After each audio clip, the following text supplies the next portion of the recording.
Bu sadece hərbi cinayət deyil, bəşəriyyətin vicdanının tamamilə yox olduğu an idi. Serblər bu qətliamı niyə törətdilər? Oradakı insanlar sırf müsəlman olduqları üçün mü hədəf seçildilər? Bəli, cavab tamamilə bəllidir.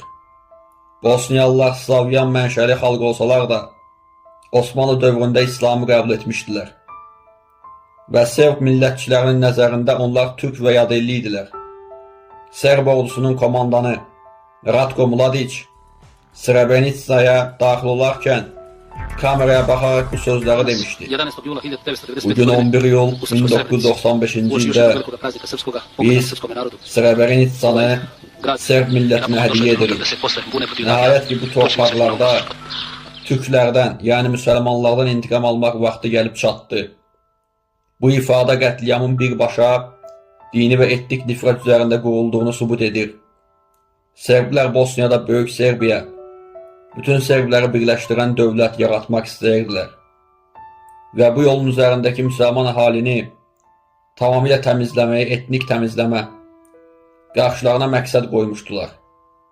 Onlar Bosniyalıları 100 illər əvvəlki Osmanlı idarəçiliyinin qalığı kimi görür və onlara qarşı tarixi nifrət bəsləyirdilər. Bəs bu soyqırıma kimlər yardım etdi? Srebrenica təkcə Serb hərbiçilərinin cinayəti deyil, həm də beynəlxalq bir sistem xəyanətin nəticəsidir. BMT və Hollandiya ordusu. Hollandiyalı sülh məramlıların komandiri Tom Karremans Serb generalı Mladic ilə şampan şüşələri toqquşduraraq dinc əhalini ölümə tərk etdi. Fransız general Bernard Xavier isə təyyarələrin Serb mövqələrini bombalamasına mane olaraq havadan dəstək istəyini blokladı. Yunanistan könüllüləri Yunan könüllü qvardiyası adı altında Serblərin tərəfində vuruşan Yunan millətçi faşist dəstələri Srebrenicanın işğalında aktiv iştirak etdilər və şəhər süqut edərkən orada Yunan bayrağı da qaldırdılar. Rusiya və bəzi qərb ölkələri Rusiya həm diplomatik, həm də hərbi cəhətdən Serbiya rəhbərliyini qoruyurdu.